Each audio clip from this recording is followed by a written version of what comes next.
தமிழக சட்டப்பேரவையில பாமக சட்டமன்ற குழு தலைவராக ஜி.கே. மணியும், பாட்டாளி மக்கள் கட்சியினுடைய கொறடாவாக அருள் ஆகியோர் இருந்து வருகிறார்கள்.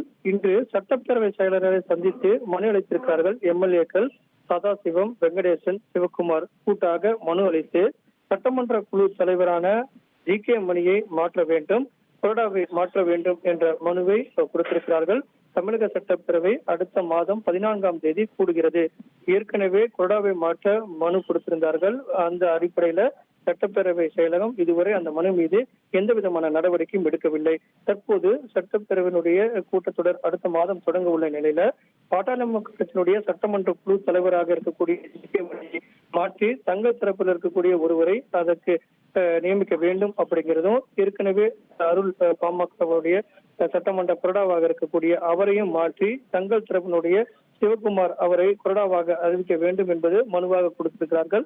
அந்த மனு மீது எடுத்த நடவடிக்கை என்ன என்பது தொடர்பான கேள்விகளை முன்வைத்து சட்டப்பேரவை செயலாளரை தற்போது சந்தித்து ஏற்கனவே வைத்த கோரிக்கைகள், தற்போது வைக்கக்கூடிய கோரிக்கைகளை வைத்து முன்வைத்து இந்த வலியுறுத்தல் என்பது மேற்கொள்ளப்பட்டு வருகிறது. அதற்கு பிறகு தமிழக சட்டப்பேரவை செயலகம் இந்த மனு மீது என்ன நடவடிக்கை எடுக்கப் போகிறது